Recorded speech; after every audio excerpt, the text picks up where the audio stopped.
I recall many incidents of the summer of 1887 that followed my soul's sudden awakening. I did nothing but explore with my hands and learn the name of every object that I touched. And the more I handled things and learned their names and uses, the more joyous and confident grew my sense of kinship with the rest of the world.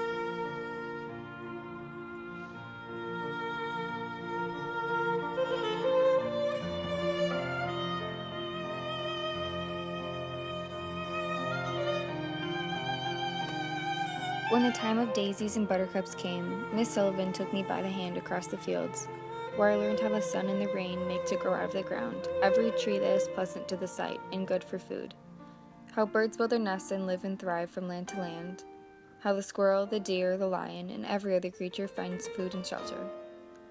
As my knowledge of things grew, I felt more and more the delight of the world. Long before I learned how to do a sum in arithmetic, or describe the shape of the earth, Miss Sullivan had taught me to find beauty in the fragrant woods, in every blade of grass, and in the curves and dimples of my baby sister's hand. She linked my earliest thoughts with nature and made me feel that the birds and the flowers and I were happy peers.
But about this time, I had an experience which taught me that nature is not always kind.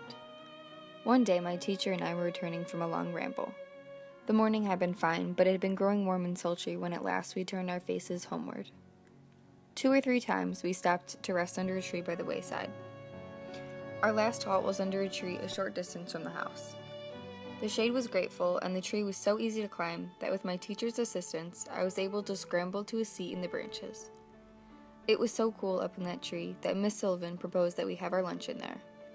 I promised to keep still while she went back to the house to fetch it.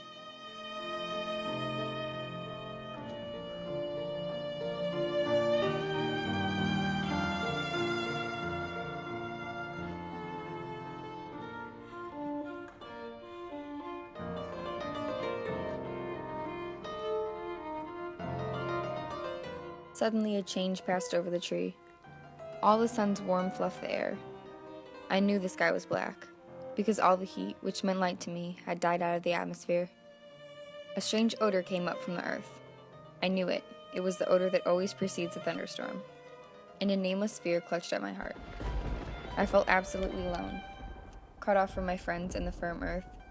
The immense, the unknown, enfolded me. I remained still and expectant. A chilling terror crept over me. I longed for my teacher's return.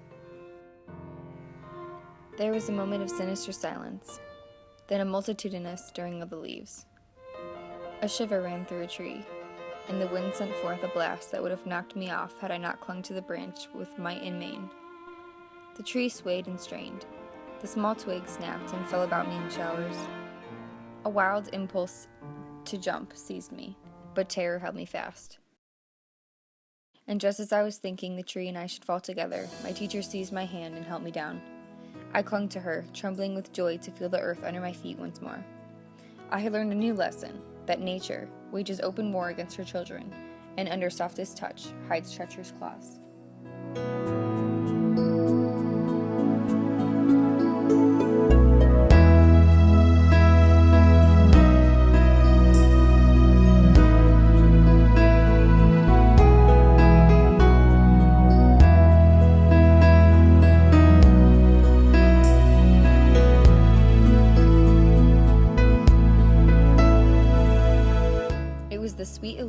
of the mimosa tree, in full bloom, that finally overcame my fears.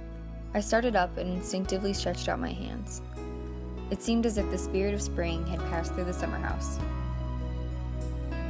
"What is it?" I had asked, and the next minute I recognized the odor of the mimosa blossoms. It seemed as if the tree of paradise had been transplanted to earth.